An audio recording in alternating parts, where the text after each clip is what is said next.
Þá kominn tími til að ljúka þessari útsendingu hérna af varðeldinum. Ég þakka bara kærlega fyrir mig og ætla að senda boltan aftur niður í Örk þar sem hún Sólveig tekur við honum. Bara yfir til þín, Sólveig. Þakka þér fyrir, Benni. Ég gríp boltan hérna. Við erum bara að klára þetta dásamlega kvöld hérna sem búið að vera uppfullt af þvílíkum bara skemmtilegum hlutum. Og ég ætla bara rétt að minna á þegar en ég gef boltan svo áfram inn í sal, þar sem að unglingarnir bíða spenntir eftir að koma af stað, að þá ætla ég að minna á morgun í fyrramáli klukkan 10 að þá verður samkoma hérna í stóra salnum klukkan 10, þar sem að María Dússo verður með okkur og það verða bara svo spennandi hlutir. En ég veit að þau bíða svo spenntan inn í sal og eru þið tilbúin hann í salnum? Gjörðu þið svo vel, yfir í unglingasamkomuna sem að hefjast núna, gjörðu þið svo vel. Velkomin á unglingasamkomu á Kotmóti 2016! Má ég heyri ykkur? Ok, við ætlum öll að koma hérna eins framalega og við getum og ekkert að sitja hérna á hlíðabekkunum, gef mér 5 vel gert. Komið eins framalega, við ætlum að byrja á geðveikum leik og til þess að fara í þennan leik þá þurfa einhverjir að setjast inn á hægra megin. Við erum nefnilega að fara í leik á milli þessara hliðar og þessara hliðar. Þannig að drífu ykkur, finnið ykkur sæti eins framalega og þið getið. Allir að hlaupa, bom, bom, bom, bom, bom. Nei, setjast í sætin, eins framalega og þið getið. Passið ykkur að vera í sirka sömu röð, þannig að þeir sem eru ógeðslega aftarlega hérna megin getur komið og framalega hérna megin, ok? Já, ok, og nú frá hverri hlið. Ok, þá vantar fleiri hérna megin. Bara einhverju að standa upp sem ætla að vinna þessa keppni og fara yfir hérna megin. Já, Tómas og Kó, allir hann inni megin. Ok, flott, vel gert. Ok, núna þurfa sikkura hliðarnar að velja sér 4 einstaklinga. Þið til, ok. Réttu pend sem til hérna megin. Bara réttu pend ég skal velja. Stefán Karl. Einhver í bleika, jú, já, þarna. Ok, já, ok, þeir eru orðið 4 hérna, ok, komið þið hérna. Ok, þá vantar 4 hérna megin. Ok, ykkur í svipu hérna, Birta. Ok, ykkur í...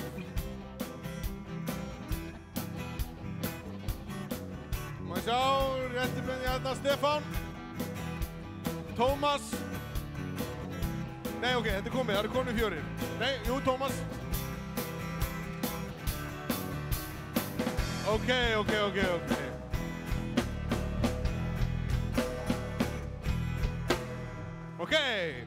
Ok, leikurinn er þannig. Nú ætla ég að fá elsku sjálfboðaliðana mína sem hjálpar aðilar mína.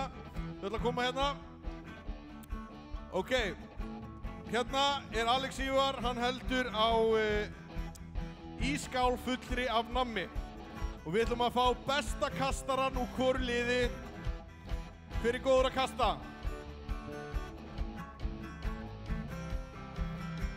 Ok, besti kastarinn hann er að kasta nammi. Já. Besti kastarinn, hann fer hérna á línuna. Á línuna hérna. Ok.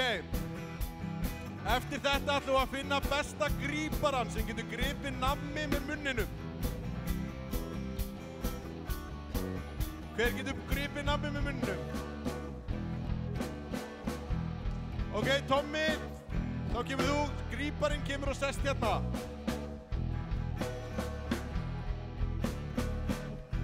Sest í stólinn.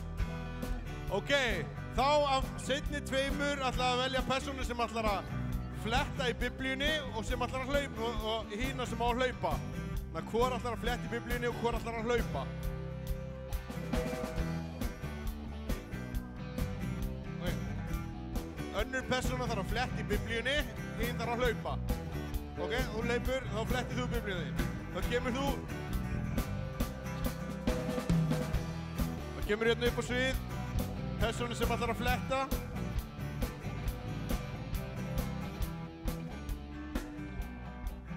Ætlar þú að fletta? Ok, þá kemur þú upp á svið. Ok. Ok, þið fáið hlauparinn fær biblíu. Og það númer 1 hann á að halda, hlauparinn fær biblíu. Sikkur hlauparinn ætlar að fara aftast í salinn og snerta hurðarkarminn. Ok, það sem við erum að fara að gera að kastarnir, þeir taka nammi, 1 nammi í einu úr skálinni sem þau halda á hérna. Sá þarf að kasta namminu þannig að gríparinn grípi. Gríparinn þarf að grípa 3 nammi. Þegar að gríparinn er búinn að grípa 3 nammi, þá getur hlauparinn lagt af stað, hlaupið upp, látið persónuna sem að fara að lesa, taka hérna biblíuna og sá sem að lesa þarf að fletta upp á versinu. Og ég gleymd að kíkja akkúrat á hvaða vers það var, þannig að ég ætla bara að velja annað vers. Og ef ég hefði ekki sagt þetta, þá hefði ég ekki fattað að ég glemt að hringa. En við skulum bara, taka barnamótsversið, orðskviðni 2-5, eða ekki, 3-5. Ég var ekki á barnamóti. Orðskviðni 3-5. Nei, þannig að hlauparnir mega núna fara aftast og snerta karminn. Ok, og þið verður að passa ykkur að halda svolítið clear. Ok, lesararnir mega ekki vera fyrir kastinu, þannig að kannski bara komið upp. Já, bara koma til hliðar, það getur farið eins og þið eru að fara upp. Og þegar þið eru búin að finna versið og tilbúin að lesa, þá þurfum að fara í þennan mikrofón hérna og lesa. Ok. Já, ég gef merki. Já. Ok, eru allir tilbúnir? Ok, og það skiljið allir. Þannig að þessi lið hérna þarf að hvetja þessa áfram. Hvað ætlið þið að heita? Ok, þið hvetjið og þið hvað ætlið þið að heita? Bara þúst. Og þið hvetjið bara þúst. Ok, þannig að og bara þúst og svo bara hvetja. Bara þúst, bara og hérna Ok, og við tökum eina yfingu. Bæði það, hérna, bara þúst og 1, 2 og Ok, vel gert. Ok, eru tilbúin?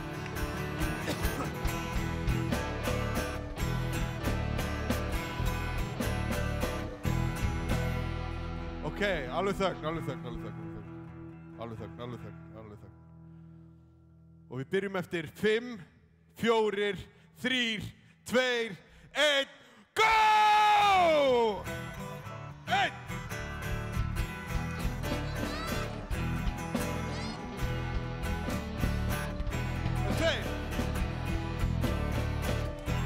Hlauparinn má hlaupa. Nei, ekki Birta má ekki taka. Birta verður að taka biblíuna hérna.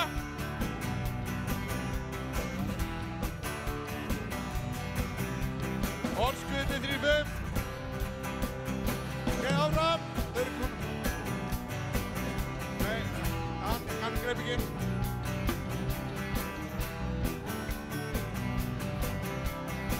Ok, og hvetja áfram.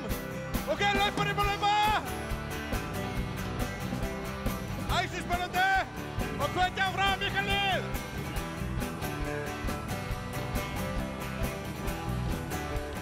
Ok, og hleypið með mikrofónin hérna þegar þið komið með það. Og stopp! 3-16. Nei, 3-5. 3-5. Ok, þá hlaupa. Ég er búinn. Nei.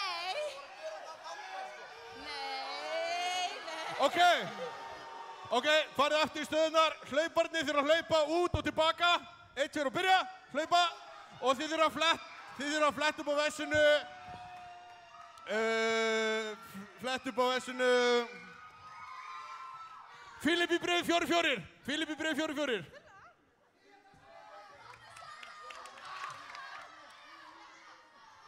Hvetja fram og bannað að svindla þetta skiptið.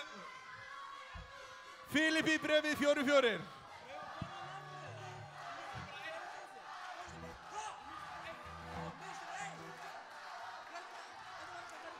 Hvetja fram!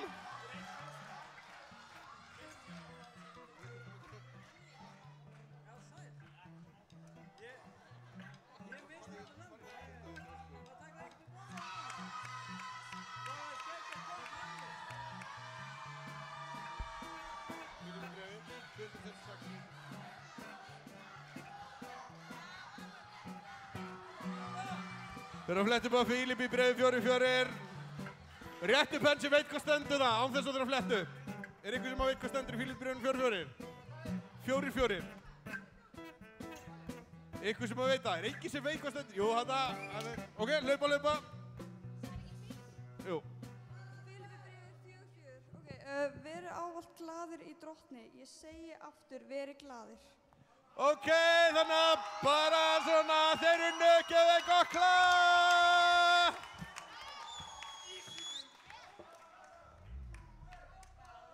Og þá ætlum við bara að vera frjáls í lókjör, þannig að endilega komið, standið upp, komið fram. Við ætlum að skemmta okkur ógeðslega vel með að lofa Guði saman, þannig að verið bara frjáls til að koma hérna fram á gólfið og hoppa og dansa eins og þið viljið. Amen! Já, fáið að sjá miklu fleira fólk hérna fram. Miklu fleira. Þetta öll að vera með.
Christ in me, since the truth that set me free.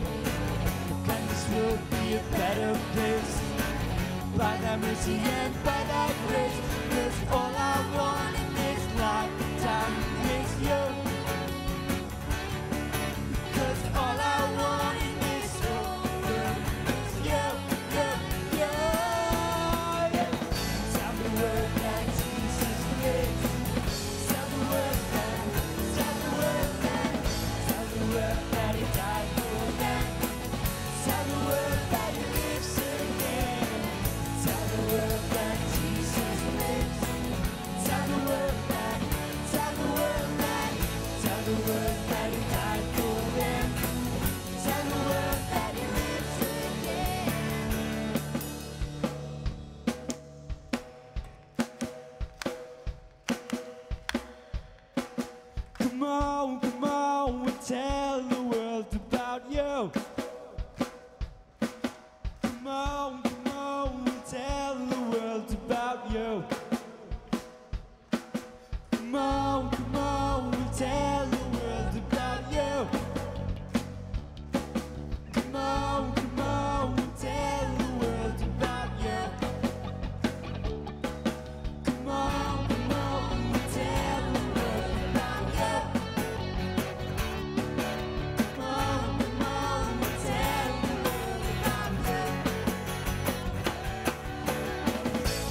fire in our eyes. Our lives alight, your love untamed is blazing out. The streets will go forever right. Your glory's breaking through the night. You will never fade away. Your love is here to stay by my side. And my light is shining through me every day. You will never fade away. Your love is here to stay by my side. And my light is shining through me every day.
Þetta var geggjað.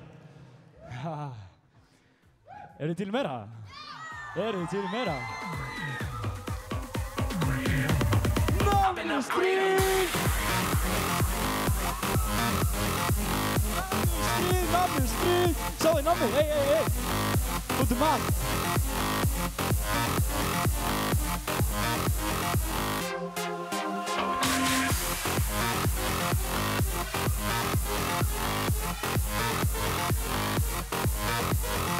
Endilega tínið þetta upp og fáðu ykkur. Hey, ég líka, já, takk. Takk, kærlega. Allir búin að fá nammi? Allir búin að fá nammi? Hvernig vantar nammi? Sækið nammi, já, gjörðu svo vel. Ég ætla ekki að borða núna allavega. Við vildum gera þetta til að vera miklu meira hæpuð fyrir okkar skemmtilegu lóðgjörð. Ekki til í það? Hvað það? Yeah.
streams of abundance flow.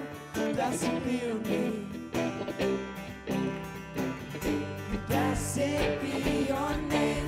Though I walk in the desert place, though I walk through the wilderness, blessed be your name. Every blessing you pour out, I'll turn back to praise. And when the darkness closes in, Lord, still I will say, blessed be the name of the Lord. Blessed be your name. Blessed be the name of the Lord. Blessed be your glorious name. Blessed be the name of the Lord. Blessed be your name. Blessed be the name of the Lord. Blessed be your glorious name. Blessed be your name. When the sun is shining down on me, when the world's all as it should be, blessed be your name. Blessed be your name. When the road marked with suffering, there was pain in the offering, blessed be your name. Every blessing you pour out, I'll turn back to praise. When the darkness closes in, Lord, still I will say, blessed be the name of the Lord. Blessed be your name. Blessed be the name of the Lord. Blessed be your glorious name. Blessed be the name of the Lord. Blessed be your name. Blessed be the name of the Lord. Blessed be your glorious name. You give and take away. You give and take away. My heart will do the same. Lord, blessed be your name. You give and take away. You give and take away. My heart will do the same. Lord, blessed be your name. You give and take away. You give and take away. My heart will choose to say, blessed be your name. Blessed be the name of the Lord. Blessed be your name. Blessed be the name of the Lord. Blessed be your glorious name. Blessed be the name of the Lord. Blessed be your name. Blessed be the name of the Lord. Blessed be your glorious name. You give and take away. Give and take away. I will choose to say, blessed be your name. Give and take away. Give and take away. My heart will choose to say, blessed be your name. Give and take away. Give and take away. My heart will choose to say, blessed be your name. Blessed be the name of the Lord. Blessed be your name. Blessed be the name of the Lord. Blessed be your glorious name. Blessed be the name of the Lord. Blessed be your name. Blessed be the name of the Lord. Blessed be your glorious name.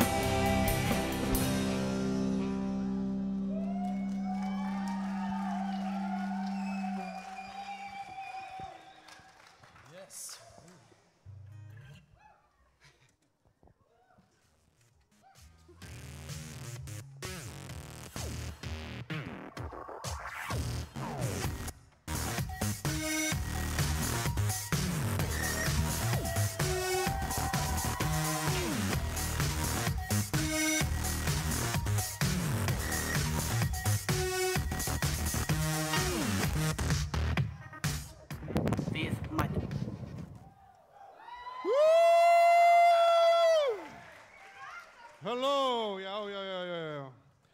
Ok, hverjir hérna hafa farið á kristleika? Réttu menn. Og hverjum hérna fannst leiðilegt? Ja. Og hverjum hérna fannst geðveikt? Við ætlum að hafa kristleika aftur hérna upp í Kirkjuleikukoti helgina 14. til 16. október. Allar nánari upplýsingar verða á Facebook-síðunni Fíló Unglingastarf. Þannig að endilega farið þar inn á, við póstum leið og skráning byrjar og hún hefst fljótlega núna eftir kvotmát. Þannig að ef þið ætlaði að vera með, ef þetta verður ekki nóg, þá endilega skrá ykkur. Ef þið hins vegar getið ekki beðið svona lengi, alveg fram í október og þið alveg bara Jóhannes, mér langar svo að halda áfram og eitthvað hérna, þá eru vinir okkar í Kristkirkjuna frá Visbó, heyri ég þeim? Já, akkurat. Þau eru að fara núna á miðvikudaginn og það er ennþá hægt að joina, kostar 13 skall og eru í hvað viku eða ekki? Jú, 7 daga, já. Og ef þið hafið ykkur spurningar, þá talað við Birki sem situr þarna í bláu, hann ætlar að standa upp. Og þá getið þið farið með þeim. Annað, unglingasamkomur í Fíladelfíu byrja aftur eftir sumarfrí 19. ágúst. Hvernig er ég? Þannig að allir sem eru frá Reykjavík, takk upp síman, calendar, unglingasamkoma 19. ágúst. Og ef þið eigið erfitt með að muna þá er það cirka svona vika sem þið eru að byrja í skóla. Bara svona, þess að hafa þetta svona auðvelt. Því að landsbyggðinni myndi alveg muni þetta en Reykjavíkingar, nei, tjók. Herðu, já, þetta eru einu tilkynningarna sem ég ætla að hafa fyrir ykkur í kvöld. Það er æðislegt að vera með ykkur en við ætlum að fá vitnisburð frá vin okkar sem er búinn að vera í biblíuskóla úti. Það er hann Daniel Hjörtur Hjartarson.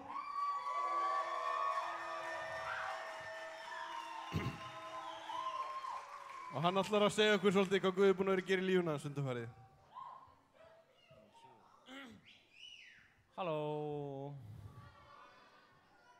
Ég heiti Daniel. Hæ Sveinn. Ég var beðinn að vitna hvað er búið að gerast í mínu lífi síðasta ár og svona hvar ég er búinn að vera síðasta ár. Ég ætla að koma smá baksögu fyrst. Fyrst þetta á að vera, já allavega, ég ætla að koma smá baksögu, ég ætla ekki að fara í ykkur smáatriði en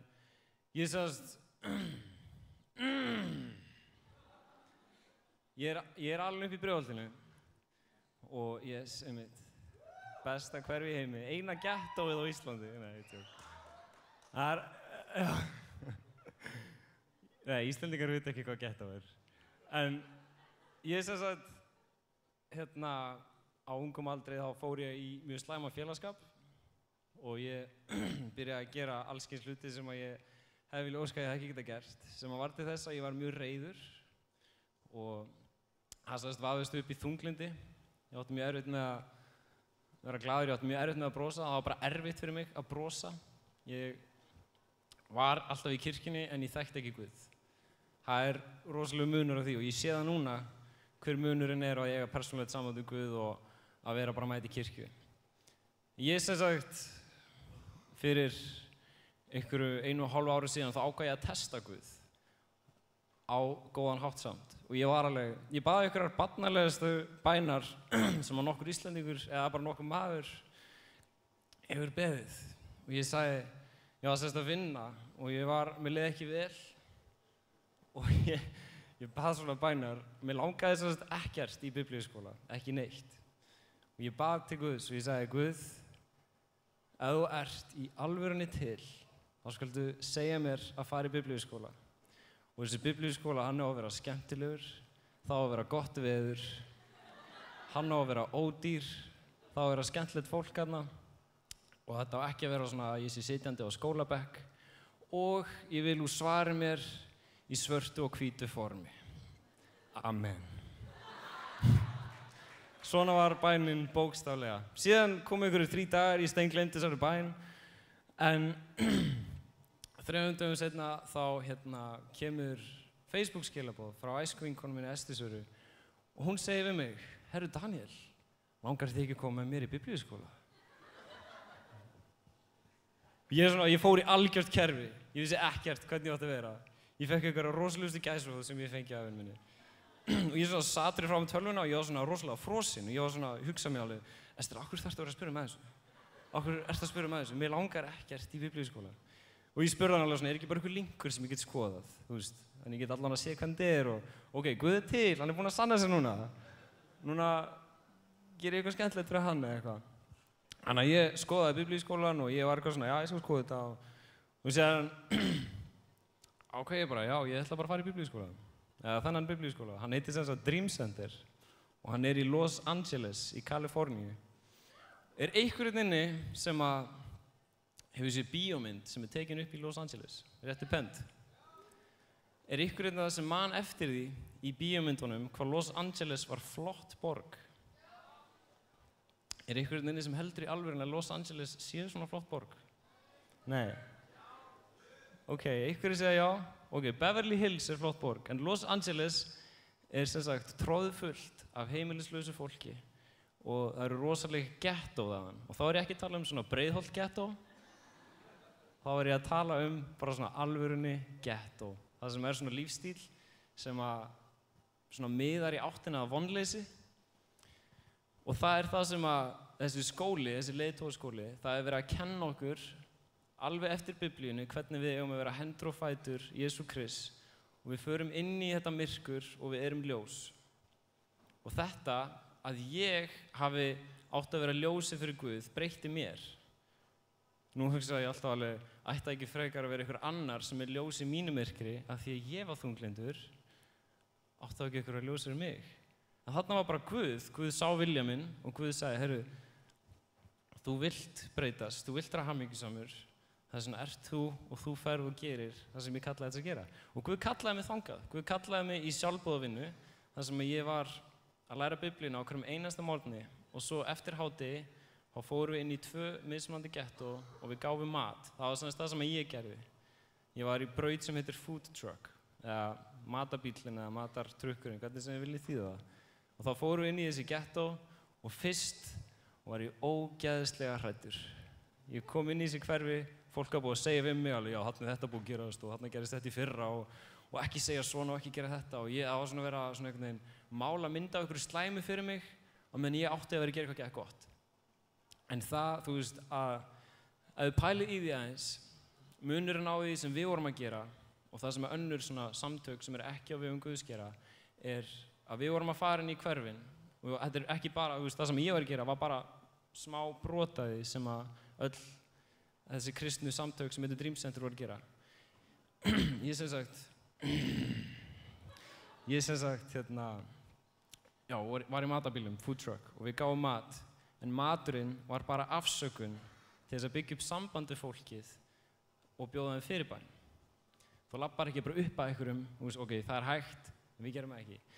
Þú getur lappað upp að einhverjum og bara spurt hann, hörru, má ég biðja fyrir þér, ég trúi Jesú Krist.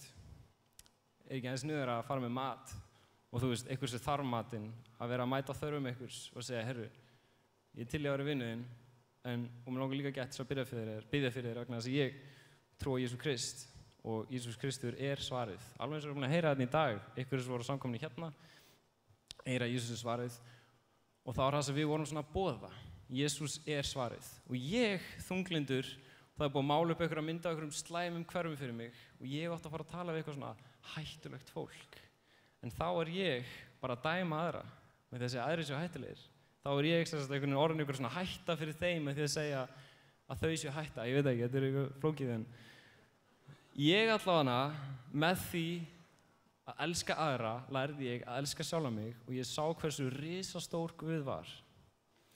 Og þetta svona það sem við vorum að gera, ég kann ekki að útskýra þetta.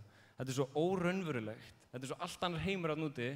Ég er sammála að þeir sem voru með mér þarna úti að það er erfitt að útskýra þetta. Við vorum sem sagt 5 Íslendingar. Allavega, ég ætla að reyna að koma mér að efninu. Ég, eins og þið sjáuð, ég ég þunglyndur í dag, lítið út fyrir að vera þunglyndur? Nei, ég ógeðslega glaður. Vegna þess að mikilvægasta sem ég lærði úti var, ok, áður en ég fyrir því, einhverjum inni sem hefur heyrt að Biblían segir okkur að fyrirgefa, rétt upp hend. Já, allir. En hefur einhver spurt sig og skilið af hverju við fyrirgefum? Ég veit ekki hversu margir hafa spurt sig að því. Einn eða eitthvað. Já. Og það sérst sagt við okkur að, og þetta sérst breytti mér algjörlega. Af því ég átti erfitt með fyrirgefningu og þegar við erum svona pirruð út í fólk að þá eru alltaf með eitthvað svona gegn þeim og við sjáum þau og þá er bara svona, þetta pirrar mig. Og ef ég ætlar að fyrirgefa ykkur í því ástandi, þá ertu einhvern veginn að reyna að fyrirgefa þeim fyrir þá, en ekki fyrir sjálfa þig. Svona, ég ákvað að fyrirgefa öllum fyrir mig. Þannig að ég losnaði við þetta hérna. Ég var ekki að halda í neitt lengur. Og ég var ekki að halda í neina reiði, ég var ekki að halda í neitt þunglindi, ég var einhvern veginn bara svona laus. Og þetta kom bara vegna þess að ég var alltaf að sækjast eftir meira af Guði. Og þetta varði einhvern veginn svona raunveruleiki fyrir mér að fyrirgefa og að auðmýkja mig og vera ekki alltaf að líta niður á aðra og vera ekki að dæma aðra. Og það er bara að harðasta sem að einhver maður getur gert, sama hvort hann á heimi í einhverju harðasta gettó eða ekki.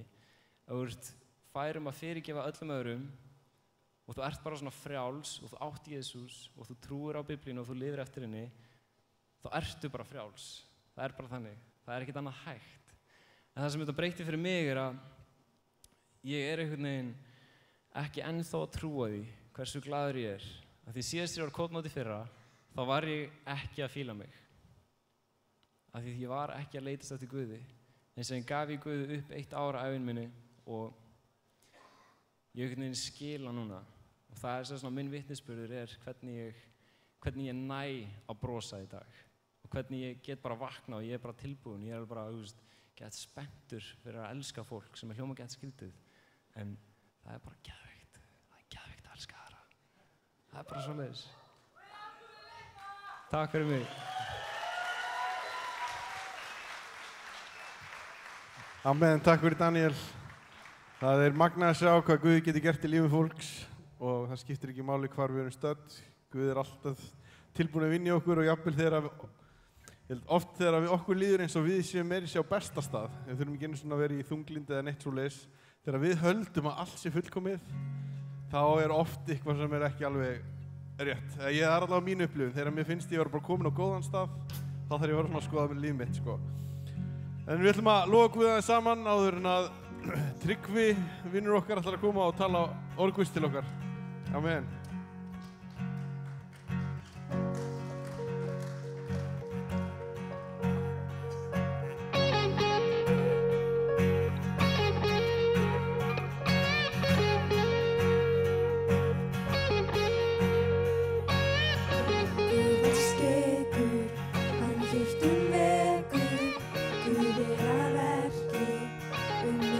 Umbreytust.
þennan stað þinn er nálæg. Líkt og stormurinn, sendu anda þinn, andi himins andar þú. Anda himins andar þú. Og anda þú yfir okkur nú, fylltu þennan stað þinn er nálæg. Líkt og stormurinn, sendu anda þinn, andi himins andar þú. Og anda þú yfir okkur nú, fylltu þennan stað þinn er nálæg. Líkt og stormurinn, sendu anda þinn, andi himins andar þú. Andi himins andar þú.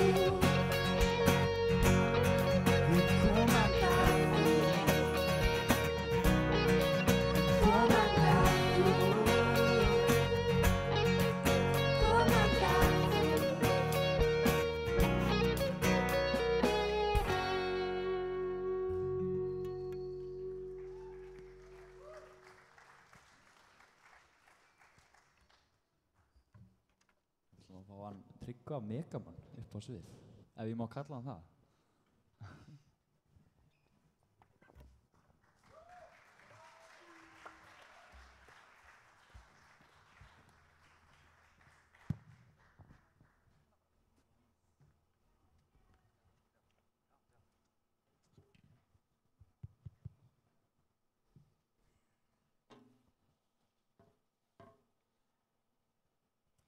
Takk fyrir það.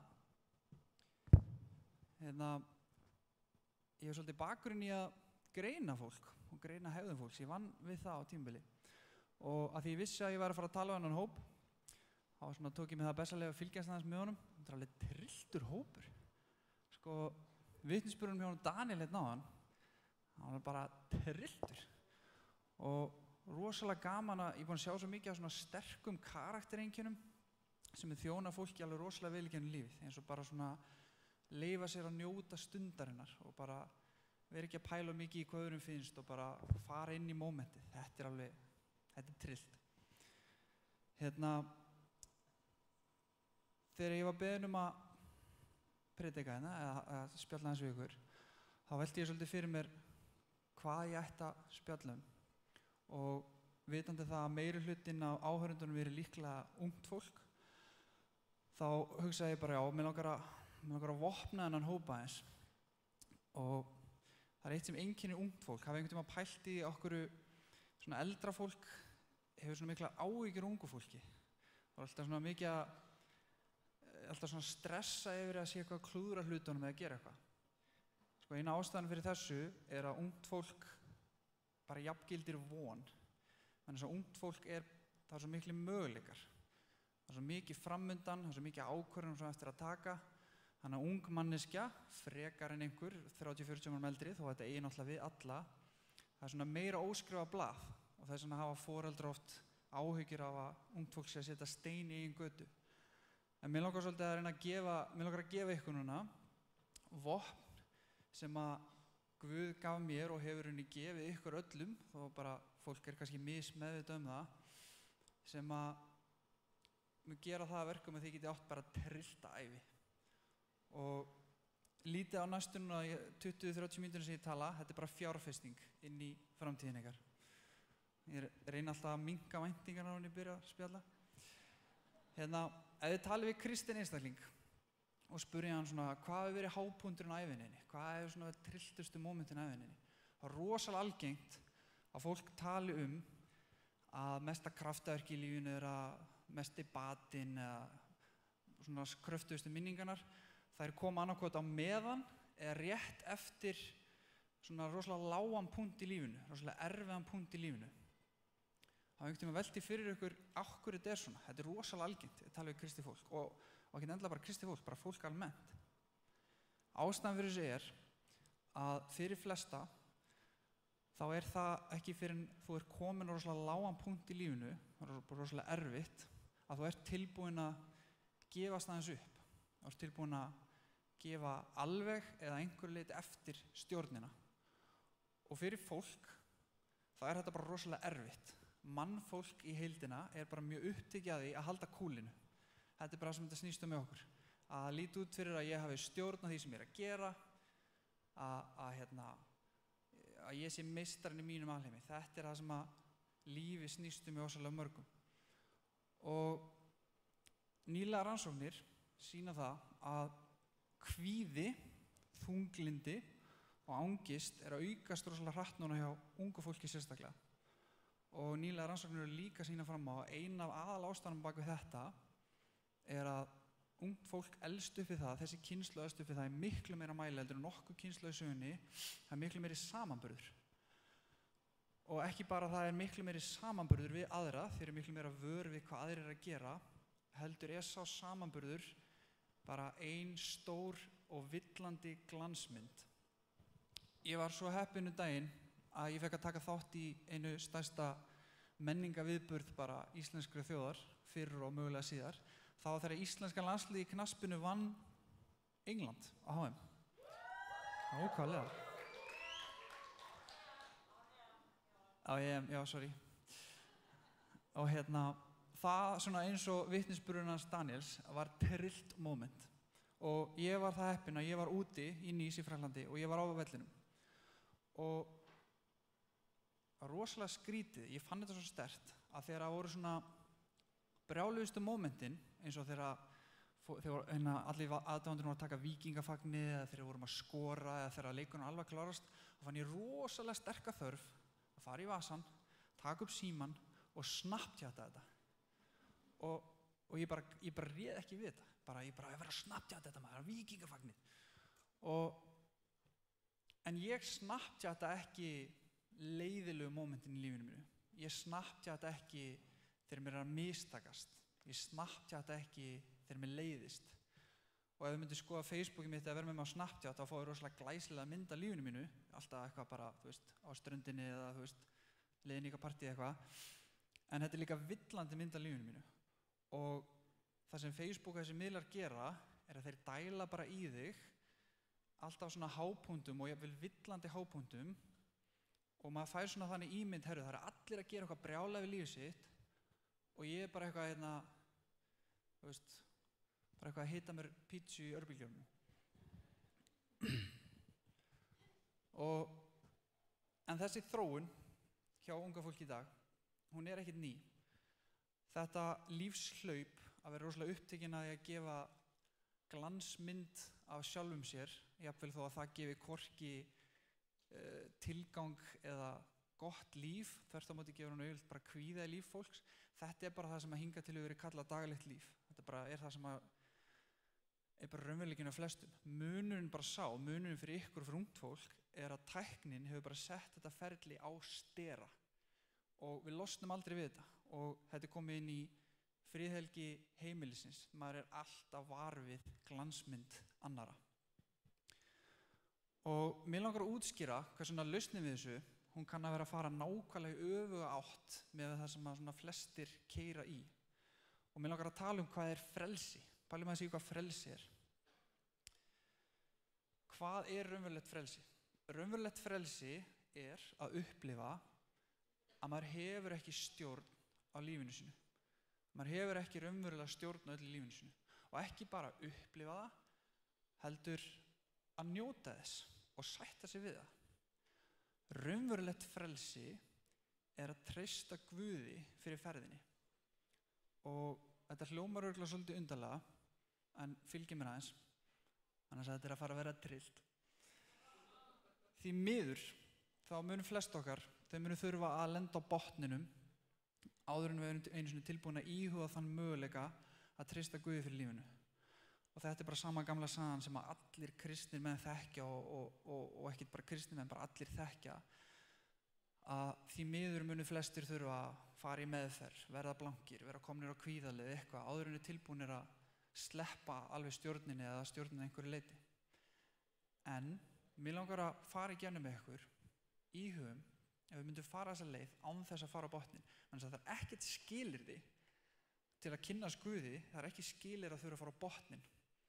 það bara því miður staðreynd að manneskjan þannig smíðuð að fyrir flesta það sem við þurfum. Að því við erum svo ofsalega upptekin að því að halda stjórn og halda kúlinu. Ég ætla að segja ykkur nokkra sögur af minni ferð þar sem ég lærði að treysta Guði og hver ávöxturinn hefur verið.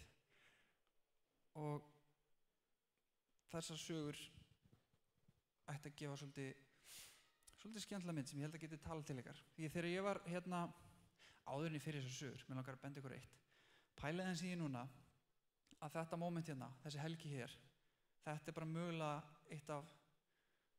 eitt af sætustu minningunum sem ég eigi inn í lífið. Ég kom fyrst á Kotmót árið 17 ára, kom með kærustunni minni, sem núna eiginkona mín. Og það bara minningarna sem ég rifið oft upp með Jóhannes sem kynntist honum þar og rifið oft með fólki. Þetta var svo rosalega skemmtilegt og þetta er svo einstakur staður og það er svona skemmtileg stemningina sem myndast. Hittir fólk sem maður myndi annars aldrei hitta, Daniel og Breiðholtinu og eitthvað svona töffara og bara maður kynnist eitthvað svona klikku fólki á sögum. Ég til dæmis fyrsta sem ég gerði kom það var að ég fór og tók í rafmagnsgirðinguna og fekk straum og ég var bara, já, þetta er geðveitt og fór að plata allir að taka í rafmagnsgirðinguna enda á náðu að gefa 30 manns straum eða eitthvað. Svo fórum við fyrstu nóttina og fórum við yfir girðinguna og við vorum nýbúin að horfa á Tommy Boy sem ég veit ekki hvað er svona grímynd og þar voru að velta beljum það sem heitir K-tipping og ég var bara, strákar, förum að velta beljum og við fórum og byrjum að velta beljum nema þarna lærði ég það erfiðu leiðina að beljur ekkert bara kyrrar þegar þú ýtir á þær, það hlaupi í burtu. Svo erum við búin að reynda nokkur sinni og þá söfnuðu þessu beljurnar saman og svo réðust þær á okkur og það hlupi einn á okkur niður. En þetta var til dæmis fyrsta Kotmótið mitt og bara, það eru, ég veit ekki, 15 ár síðan eitthvað og þetta er eina bestu minningunum mínum. En já, ég ætlaði að segja ykkur hvernig ég lærði að treysta Guði. Þegar ég var krakki, þá hafði ég alltaf rosalega áhuga á hernum og hernaði og stríðum og mannkynssögunni. Og þegar ég var 8 ára þá spurði mamma og pabbi, Tryggvi, hvað allt í jólagjöf? Ég var bara, allt nasistana. Mamma og pabbi alveg þvílíkar áhyggjur af þessu.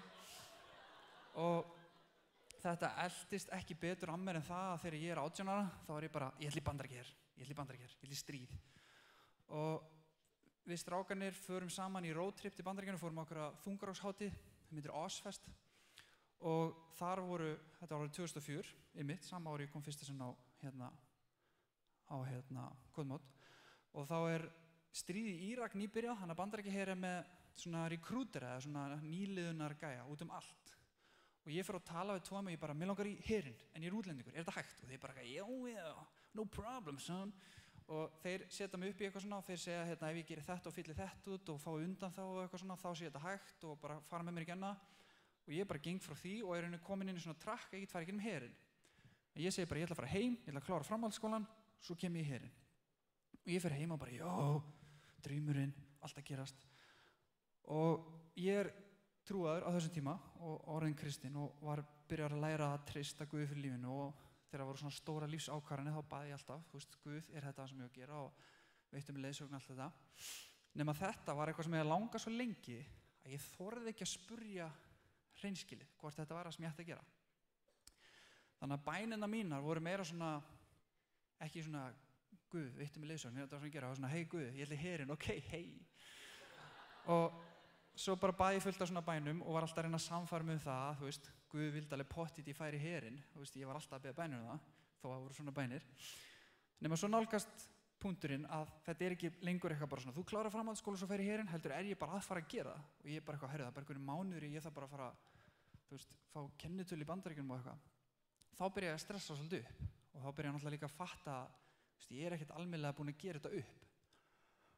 Og ég er alltaf að fresta því að taka svona einlega bæn og er alltaf bara, jú, þetta auðvitað reddast það eitthvað svona og þannig að endanum er ég bara alveg skítræddur og farin að stressast og ég næ svona ákveðnu lágpunkti og fæ svona bara hálfgeitt kvíðakast og ég fer bara nén einn daginn og ég bara fyrsta sinn bið svona hreinskilna auðmjúka bæn eins og talað í Biblíunni ég er að biðja og ég bara, ef þetta ég tengdi svo geðveikt við hvernig Daniel söguna hans, ég var bara, ef þetta það sem ég á að gera þá verður að gefa mér skýrt merki. Mér finnst þetta það sem ég að gera. Ok, smá baksaga hérna. Ég átti herbyggi niður í kjallara, ég bjó í Vestmannaeyjum og hurðin inn í herbyggi mitt, hún var inn í bakgarð á húsinu okkar. Og ég átti þetta herbyggi, sem var þetta algjör mistök af mömmu og pabba, ég létu mig fá þeirra á 14, þá byrjaði ég að laumast út á nóttinni. En ég átti þetta herbyggi frá 14 þangað til ég var 20 og á þessum 6 árum þá kom aldrei neinn á þessa hurð, aldrei. Og þið þurftu að klifra inn í bakgarðinn til þess að fara. Eina fólki sem kom á þessa hurð voru bara vini mínu sem vissu að þetta væri herbyggi mitt, þannig að kom aldrei neitt óvænt. Nema ég bið þessa bæn og í sömu viku þá var ég heima og þá var bara banka á hurðina. Og ég opna hurðina og þá stendur bara einhver gaur þar, heldur á Biblíu og bara leitar þú svara? Og ég bara what? Og ég var svo rosalega ekki til í að fara að fá eitthvað svar sem var á móti því sem ég var búinn að áætla að ég var bara glætan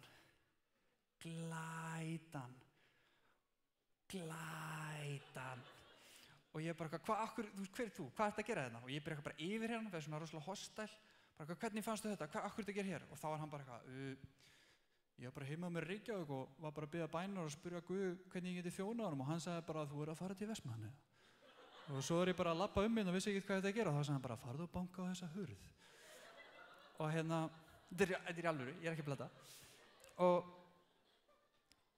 ég svona alveg ógeðslega tortryggingaur og ég vil alltaf fá sannanir fyrir öllu þannig ég er svona ok ef hann er hérna í alvörunni, þetta er alvörunni kraftaverk þá veit hann alveg hvað hann á að gera en ég ætla ekki að segja honum neitt og ég bara kótt inn hvað ætlaði þú að tala hann bara þvílíkt svalur bara má ég biðja með þér ég bara ok hvað ætlaði að biðja og hann bara biður og Guð bara leiði þessa stund og bara ef það sé einhver svör sem liggja á hjarta mínu að Guð veiti svör við þeim. Svo er hann bara ég var að lesa í Biblíunni saman og ég bara hvað ætlar að lesa í Biblíunni? Og hann flettur upp í Biblíunni og hann byrjar að lesa einhvern kafla hernað Ísraelsmanna í Gamla testamentinu og ef við erum að tala svona trúboða og fólk sem gengur í hús þá er aldrei neitt sem gengur í hús og bara má ég lesa fyrir hernað Ísraelsmanna og hann heldur áfram að lesa og fyrir að lesa fullt af köflum og fullt af einhverju og það er alltaf bara hernað og ég bara what? Nema endanum punkturinn bara sá að það var alveg rosalega skýrt að Guð vill ekki að kristið fólk sækist í hernað á óþörfu og hann fer bara út og ég bara basically bara sitja eftir ok, ef þið væru 14 ára myndu koma heim til ykkar og myndu segja bara mamma, ég er að fara að eignast barn andlitið á foreldrum ykkar það var bara andlitið á mér eftir þetta, ég var bara hvað gerðist en mér fannst þetta hins vegar alveg skýrt ég allan get ekki útskýrt öðru að ég hef bara lent í einhverju biluðu kraftaverki þannig að ég hætti við þetta plan og þessi saga bara hálnu þessi saga er terrilt og ég bara hvað ég þá að gera í líf mitt, ég veit ekkert hvað ég ætla að gera þannig að ég fer og plata vin minn að fara með mér í roadtrip Bandaríkin við kaupum svona gamlan Cadillac hann var svona bara eins og bátur við vorum að kyrða hann bara og við kyrðum bara Bandaríkin og ég var að skoða háskóla svo finn ég háskóla sem er settur upp af CIA fyrirhandi CIA-gæjum og það var að kenna það sem kallað Security and Intelligence Studies sem meðal annars kenndi að greina fólk og það hafði tengingu við alþjóðasamskipti og hernað og intelligence og allt svona og við bara fell alveg fyrir þessu skráum í þetta, kemst þarna inn og allt það ferli hvernig ég fann háskólan, hvernig ég var samþykturinn það var allt bara svona eins og einhver væri bara þetta er 2 skref hérna, já nei bakka hérna ok, fara hérna, íta hana það var bara trillt nema ég kemst síðan í háskólan fer þangað eftir útskrift og er bara geðsáttur nema ég var alltaf pínu súr yfir ég hef ekki getað komist í herinn og ég var alltaf eitthvað svona þú veist Guð, ég veit að þetta var rosalega skýrt svar en mér langar svo í herinn og ég var alltaf að biðja og þá var ég búinn að læra meira svona biðinlegt og það var alltaf bara nei og svo kem ég að í háskólan og ég bara, mér langar svo að gera þetta. Þá kemur í ljós að við háskólan herinn með liðsforingjaþjálfun og þá var stríð í Írak búið að eskalera þetta meira, þannig að herinn var farin að þjálfa út liðsforingja út allt og ég bara, Guð, má ég prófa þetta? Og þá kemur bara rosalega skýrt svar, hann bara, ég skal leyfa þér að prófa þetta af því að þú er svo tregur, en þetta er ekki það sem þú átt að gera. Ég labbaði þarna inn á svona skrifstofunum, ég bara, hæ, þetta er Tryggvi frá Íslandi, mér langar að fara í liðsforingjaþjálfun hjá okkur, en ég ætla ekki að borga fyrir það og ég ætla ekki að enlista í herinn og ég er ekki bandarískur ríkisborgari. Ok, getið þetta þessu fyrir mig? Og þú veist, þetta hefur aldrei verið gert, það er ekki einu sinni til svona reglur fyrir þetta, þú veist, prótókoll í hernum, herinn er bara svona vél og gaurinn sem sat í skrifban, hann var bara eitthvað, ég veit ekki einu sinni hvernig ég á að hringja í, sko, ég bara, nema til að gera, þetta er svo löng saga, ég ætla að hlaupa nokkra kafla, þá bara einhverjum stjarnfræðilega ótrúlegu atburðarás, þá allt í einu er ég bara kominn inn í herinn og ég fekk allt þetta, ég var þarna að fekk að æfa með þeim, full liðsforingjaþjálfun, fekk útluta byssu og búning og allt, fór í alla þjálfanara, fekk aðgang á öllu kerrun þeirra, fekk hérna kennitölu, en nema ég þurfti ekki að borga neitt, ég þurfti ekki að fá liðsforingja, ég þurfti ekki að fá hérna ríkisborgarétt og ég þurfti ekki að skrá mig í herinn. Þetta er bara algjört bull. Og kerfi hérna virka þannig út í liðsforingjaþjálfun að þú 1 ár þar sem þú mátt vera í kerfinu án þess að sem sagt, skuldbinda þig. Eftir það þá ertu að ákveða hvort þú enlistar eða skráir í herinn og þá þarftu að skráða í herinn í 6 til 10 ár eftir hvað herinn er að þjálfað upp í. Og ég tek fyrsta ári og svo eru allir sem eru með mér á fyrsta árinu, þeir þurfa þá að skrá sig, nema ég fekk að sleppa það. Og fyrsta árið þá var bara, já, alltaf í herbúning, alltaf að vakna 5 á morgnar og gera arbið og útihlaup, alltaf að skjóta byssum, alltaf að skipa manni, þú veist, farið þangað, gerið þetta hérna, næst gerið hérna, og búið að áætla lífið manns 10 ár fram í tíman, ég var bara, já, þetta er geðveitt, þú veist, kemur einhverju víkingalandi þar sem er ekki skipulag á neinu, ég var bara, þetta er geðveitt. Og það var svo mikið nýjabrum á þessu og ég held í alveg að allir íslenski strákar sem færi Bandaríkjaher, fyrsta ári hjá þeim öllum yrðu svona. Þeir væru bara, já, búningar, byssur. Nema svo fer nýjabrumið af þessu. Þetta hættir að vera svona spennandi. Veist, þetta er ekki lengur bara eitthvað sem ég aldrei prófa, aldrei séð. Þá vakna ég bara upp við það. Þetta tók cirka ár. Þá vakna ég bara upp við það. Hvað þessi, ég veit ekki hvort einhverjum að fara í bandarískan herbúninga, þeir eru geðveitt óþægilegir. Bandaríkjaher virka þannig að það er alltaf sá kontraktor eða sá framleiðsluaðili sem býður lægst, hann fær alltaf að framleiða dót fyrir herinn. Hann er alltaf lélegustu gæðin. Og þetta er svona búningur sem klæjar undan óslega óþægilegur. Og ég var bara, það er geðveitt óþægilegt þessum búning. Svo fattaði ég þoli ekki að vakna á morgnana. Svo fattaði ég þoli ekki að láta skipa mig fyrir. Svo fattaði ég þoli ekki að láta ákveða fyrir mig hvað ég á að gera. Og basically, þess að ég fara að fatta þetta hafa svona eins og lest þegar kyrtið í mig, að mér fannst bara ömurlegt að vera í hernum. Og þetta er akkurat, þetta var svona hálfu mánuði eftir að allir vinir mín voru búin að þá sæna sig en lista inn í herinn og voru bara fastir í 6-10 ár. Og hálfu ári eftir það cirka, þá voru 2 af þeim sem fengu bara taugaáfall, af því þá lentu þeir í þessu sélendi. Þeir bara, shit, ég vil ekki vera hérna, og ég er bara búin að skrá mig í 6-10 ár. Þá kemur presturinn minn í Bandaríkjunum til mín. Hann bara, hörru, ég er að fá rosa mikið eitthvað svona svar frá Guði að ég er að koma að skilaboðum þín. Ég bara, já, hvað? Ég sagði þér það.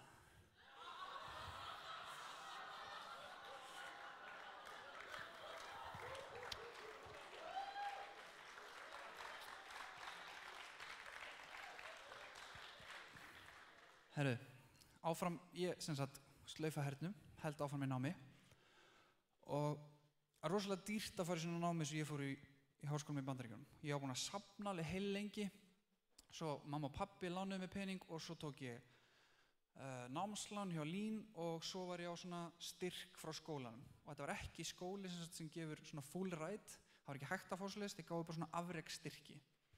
Og ég var bara búinn að reikna þetta allt út, þetta bara passa akkurat. Svo lendi ég bara í það að kemur bankahrun á Íslandi og íslenska krónan, hún hrynur 80%, sem þýðir það að bandaríski dollarinn fyrir mig er 80% eða þú veist, fer upp í verði sömu hlutvöll. það þýtti bara ég hafði ekkert lengur efni á náminu og það fyrir bara úr því að kosta, þú veist, ég man ekki hvað heildarverðið var, eitthvað 9-10 milljónir upp í bara 20 milljónir og bara sem ég bara hafði engan efni á, alveg sama hvað ég tók mikið lán og eitthvað. Og ég byrja bara, ok, ég verð að reyna að redda þessu einhvern veginn og hringi í Lín og bara, get ég reddað þessu? Og þeir bara, nei, ekki séns.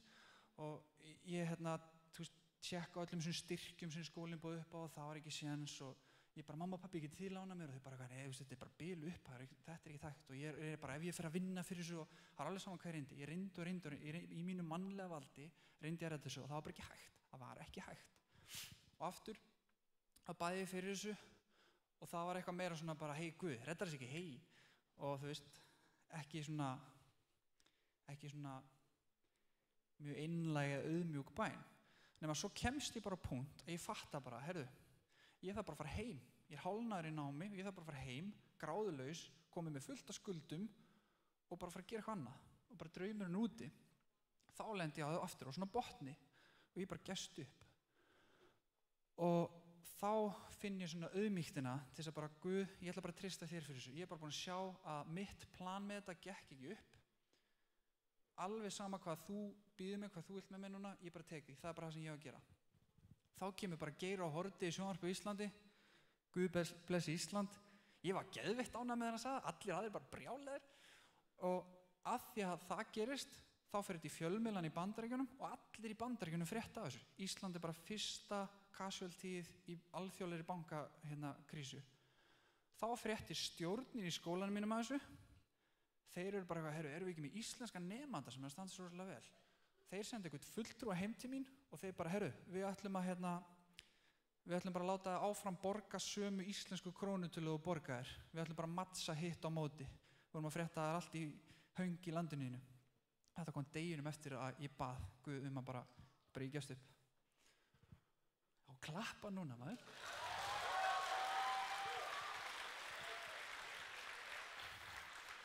Svo einmitt 2008 líka, þá það tók mig 5 ár, ég var svolítið sló. Þá fattaði ég að Guðný, sem var kærasta mín, sem tók mig með mér síðan í Kotmót, sem er ástæðan fyrir ég kynnist þessu öllu, að mér langaði að giftast henni.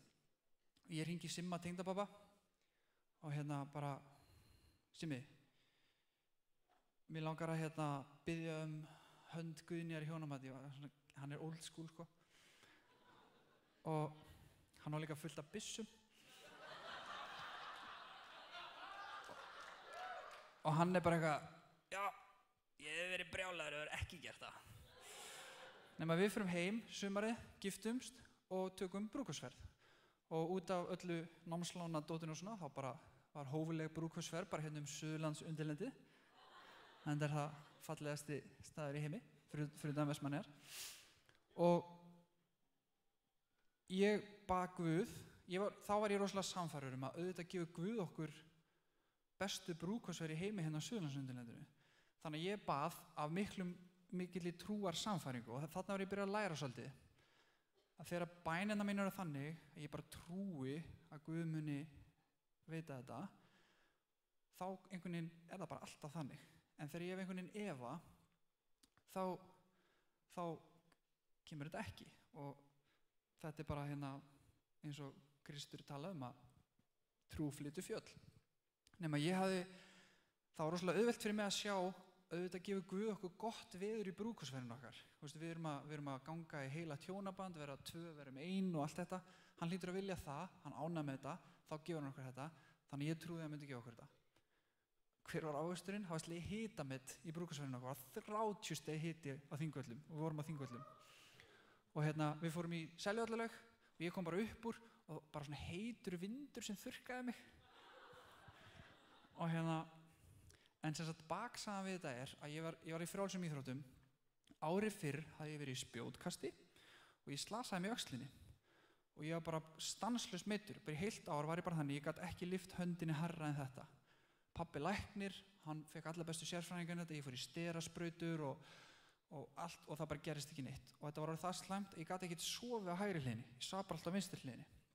Svo í brúðkaupsferðinni og ég var alltaf að biðja fyrir þessu, nema að ég hafði aldrei séð eða orðið vitni af því að Guð læknaði fólk, þannig ég hafði enga trú að ég myndi lækna fólk. Þannig bænina var með svona eitthvað, hey Guð, læknar ekki mér öxlina, en ég trúði ekkert að Guð myndi eitthvað líkamlega breyta einhver hjá mér.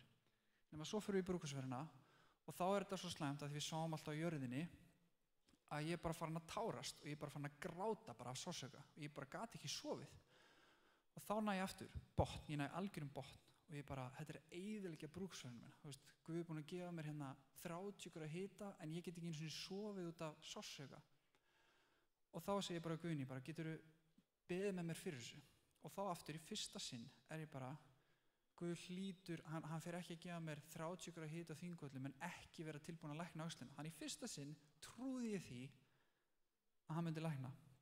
Við förum að biðjum og bara í bæninni þá finn ég bara svona hita yfir öxlina og hún læknast og hún hefur bara alltaf síðan verið bara geðveikt hraust. Hann bara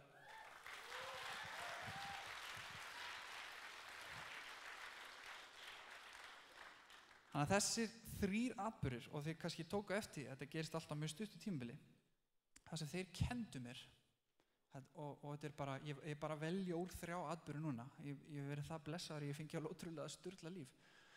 Og ástæðan fyrir því, ég ætla að kenna ykkur núna ástæðan fyrir því, eins að því öll hérna getur fengið nákvæmlega jafn sturla líf.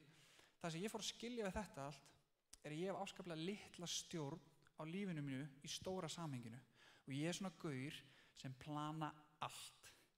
Guðni alltaf að gera grín með, ég með svona Excel-skjal heima, bara nú ger ég þetta, svo ger ég þetta, og ég ger það. Og ég fatta þetta bara, það getur komið bankahrun. Ég hef ekkert að gera með bankahrun. Það lætur krónu hrynja og allt í einu get ég ekki verið í skóla. Ég get slasað mig, ég get mist ástvin, það er svo margt sem getur gert sem ég hef enga stjórn á, sem bara rústar plönunum mínum. Þannig að nýlega á henni kemma pönslæðinu nýlega ákvað ég að skipta vinnu. Ég vann við það að rannsaka fjárglæpi og yfirheyra fólk og tala við vitni og leita sönnugögnum og svona svolítið spesuna. Og ég fór úr því yfir að gera það sem ég er að gera í dag, sem er að framleiða og búa til tölvuleiki. Og þetta er nokkurn veginn eins mikil uppi og þú getur farið í atvinnulegum skilningi. Og bara allir sem ég sagði frá þessu, voru bara eitthvað, Og ég fæ alltaf sömu 3 spurningarnar, af því að fólk er svo upptekið að stjórna veröldinu sinni og skilur ekki svona ákvarðanir.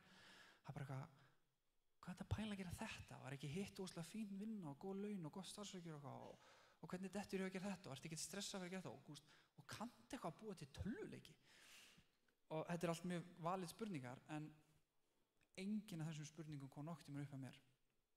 Það sem ég sá var bara trillt tækifæri og alveg eins og þessar sögur sem ég er að segja ykkur núna, þetta var allt nákvæmleis. Þetta var bara ótrúlegt kraftaverk eftir ótrúlegu kraftaverki. En þessi atburður og fleiri lýsa lífinu mínu rosalega vel í dag. Lífið mitt er bara eitt stórt ævintýri. Og ástæðan fyrir að er eitt stórt ævintýri er rosalega einföld. Eins og sögurnar sem ég var að segja ykkur núna sína, þá hef ég bara fengið að upplifa og skilja hvað það þýðir að treysta Guði algjörlega. Að sleppa stjórninu og skilja, ég hef ekki stjórn á aðstæðum mínu nema upp á mjög takmörku marki, og ef ég treysti Guði, þá eru ávextinir af því alls svakalegir. Ég ætla að fara aðeins yfir 3 helstu, þeir eru sko miklu fleiri, 3 helstu. Mér er í dag, bara miklu leyti og eiginlega öllu leyti, algjörlega sama hvað öðru fólki finnst. Og þetta er svo frelsandi að ég kem ekki orði af því. Eitt af því sem hrjáði mig mest þegar ég var á aldri svona við ykkur, þegar ég var undir 20, til dæmis við að vera kristinn, var að ég þorði oft ekki að tala það eins og ég vildi. Ég var oft feiminn við að vera hérna svona vulnerable, svona berskjaldaður. Af því ég var bara alltaf upptekinn af áliti annarra, eins og ungt fólk því miður oft er. Og ég var svo sannarlega alltaf mikið. Í dag er ég bara frelsaður frá þessu. Ég bara treysti Guði.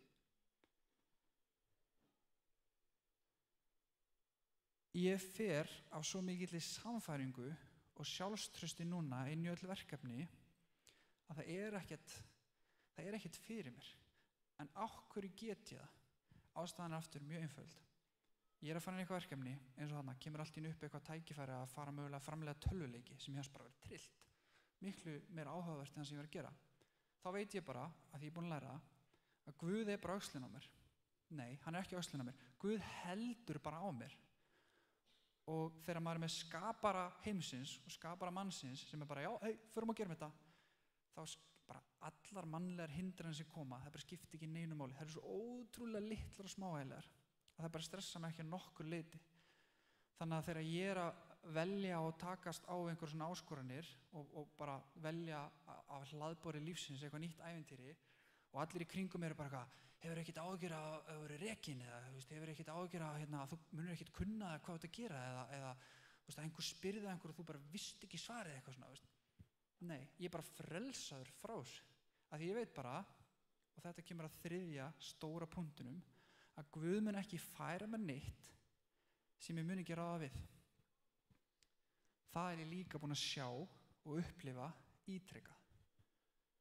Í fyrra Kórintubréfi, 10. kafla, 13. versi, þar er reyndingarstafur sem að mér þykir mjög vænt sem er svona: þið hafið ekki reynt nema það sem menn geta þolað. Guð er trúr og lætur ykkur ekki reyna megn. Það sem megn fram heldur mun hann þegar hann reynir ykkur einnig sjáum að þið fáið staðist. Með öðrum orðum, hann mun ekki láta fyrir mig og ykkur raunir sem við munum ekki geta staðist. Og þetta loforð fékk ég ítrekað í gegnum þessar raunir hjá mér. Þegar ég var eitthvað stressað á eitthvað bara, er þetta ekki á stór biti fyrir mig?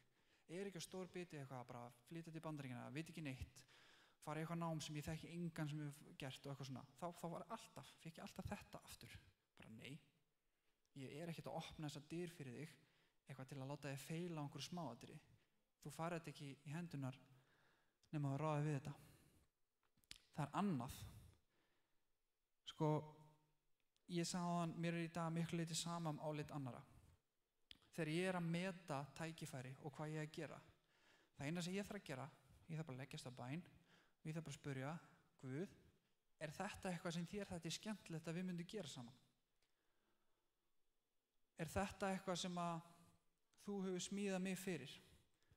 Og önnur leksía sem ég fekk úti, og það var líka bara svona, sú leksía var líka bara svona alveg svo suðun á, bara eitthvað trillt kraftverk. Það kom bara einhver gaur að mér og hann bara sagði þetta við mig. Það er, Guð gaf okkur ekki hæfileika og áhugamál ef hann vildi ekki að við myndum nota það.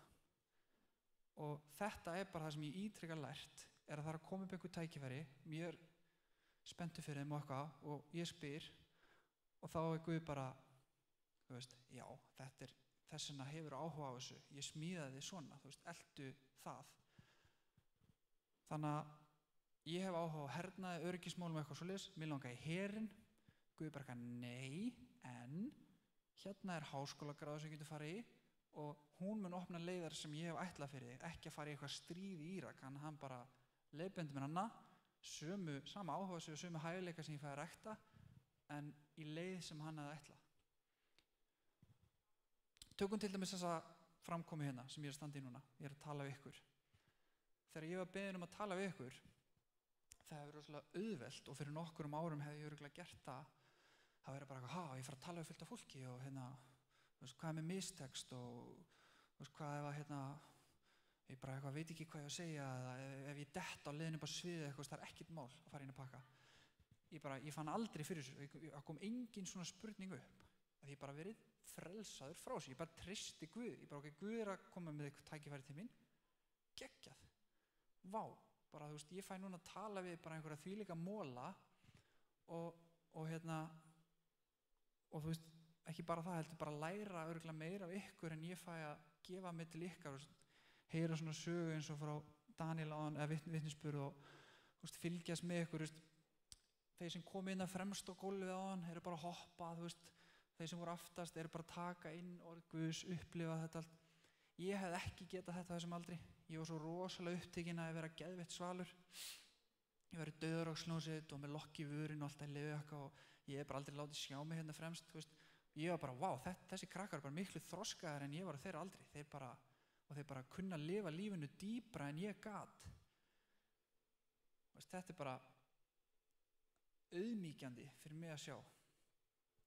Enn og aftur, ég væri ekkert hér ef ég ekki fengið þessa leksíu bara í andlitið á mér. Bara hvað, treystu mér. Nei, treystu mér. Hafið einhvern tímann átt erfitt með að opinbera hver þið eruð?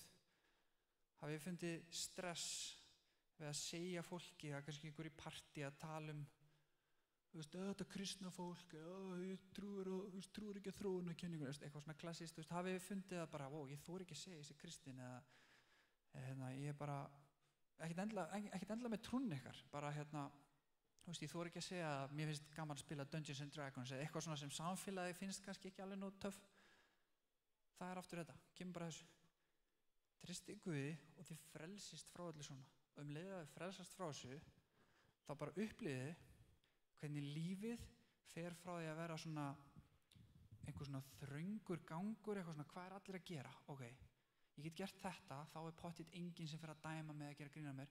Ég að verða bara rísa hlaðborð og Guði bara eitthvað, já, ég skapaði lífið fyrir þig til að taka þátt í þessu öllu, ekki til að gera það sem að, er leyfilegt að sýna á Snapchat eða hvernig selfie þú væri tilbúin að upplóta á Facebook. Það er ekki, ég skapaði þig ekki til að fara í þann takmarkaða veg. Þannig að hvað þýðir þetta sem ég er að segja? Þetta þýðir að sú ákvörðun að treysta Guði, sleppa frá mér stjórn, hefur fært mér meira öryggi, meiri stjórn og meiri vellíðan en ég komst nokkur tíma nálægt þegar ég var einn við stjórnvölina. Og þetta er vopnið sem mér langar að gefa ykkur og Guð hefur gefið ykkur, meira kannski mér langar að benda ykkur á og þið eru það snemma í lífinu að verðmætið þessa vops er margfalt fyrir ykkur en þá er þetta náttúrulega jafngilt fyrir alla. Og bara takk kærlega fyrir að vera að hlusta á mig, ég kann ofsalega vel með þetta og takk fyrir að leyfa mér að tala við ykkur og bara Guð blessi.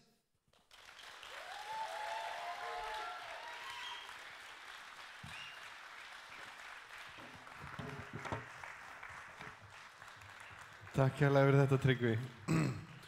Og þetta er svo satt sem hann er að segja, eða sem hann var að segja. Og ég veit að ég og fleiri höfum upplifað nákvæmlega sama þegar við leggjum líf okkar í hendurnar á Guði og treystum honum og virkilega treystum honum. Að þá launar það sig á svo miklu stærri hátt heldur maður nokkuð tíman bara myndi þora að trúa.